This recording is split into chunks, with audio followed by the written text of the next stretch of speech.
নতুন দল হিসেবে আত্মপ্রকাশের পর থেকেই জাতীয় নাগরিক পার্টি এনসিপি নিয়ে দেখা যায় নানা বিতর্ক। এবার অনেকটা নেতিবাচকভাবেই আলোচনায় জাতীয় নাগরিক পার্টির জ্যেষ্ঠ যুগ্ম মুখ্য সমন্বয়ক আব্দুল হান্নান মাসুদ।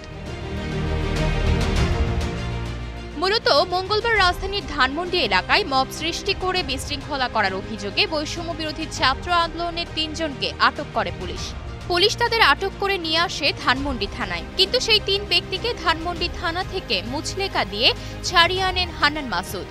গতকাল মঙ্গলবার বিকেলে হান্নান মাসুদের জিম্মায় থানা থেকে ছাড়া পান ওই ৩ নেতাকর্মী। এর পরপরই হান্নান মাসুদের থানায় যাওয়া ও ৩ জনকে ছাড়িয়ে আনার বিষয়ে বিভিন্ন মহলে প্রশ্ন ওঠে এবং সমালোচনারও সৃষ্টি হয়। এদিকে মাসুদের এমন কর্মকাণ্ডে বিব্রত এনসিপি। এই প্রেক্ষিতে বিষয়টি তদন্ত করছে দলের নীতি নির্ধারকরা।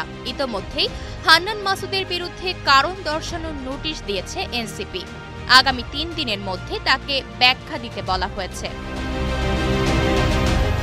নোটিশে বলা হয়েছে, আপনি সংশ্লিষ্ট থানায় উপস্থিত হয়ে আটক ৩ জনের মুচলেকা প্রদান করে থানা থেকে তাদেরকে জামিন করিয়েছেন, কিন্তু এই ঘটনার প্রেক্ষিতে আপনার ব্যাখ্যা এবং আপনার বিরুদ্ধে কেন সাংগঠনিক ব্যবস্থা গ্রহণ করা হবে না তার লিখিত বিবরণ আগামী ৩ দিনের মধ্যে শৃঙ্খলা কমিটির প্রধানের নিকট উপস্থাপন করার জন্য নির্দেশনা দেওয়া হলো। তবে এই প্রসঙ্গে নিজের অবস্থান তুলে ধরে হান্নান মাসুদ নিজের ভেরিফাইড আইডিতে একটি স্ট্যাটাসে লেখেন, ডিএমপি কমিশনারের অনুরোধেই তিনি সেখানে যান। সেখানে গেলে প্রশাসনের অনুরোধেই বিষয়টা মধ্যস্থতা করার মাধ্যমে একটি ভুল বোঝাবুঝি যেটি হয়েছিল সেটির মীমাংসা করেন। এই ঘটনায় বাইরের অনেকেই জড়িত আছে, সেগুলো তারা খতিয়ে দেখছেন বলে জানান তিনি।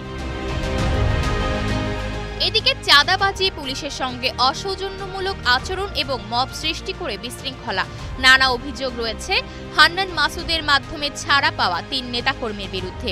এরই মাঝে সাইফুল ইসলাম রাব্বি নামে এক সমন্বয়ককে বৈষম্য বিরোধী ছাত্র আন্দোলনের সব ধরনের সাংগঠনিক কার্যক্রম থেকে অব্যাহতি দেওয়া হয়েছে।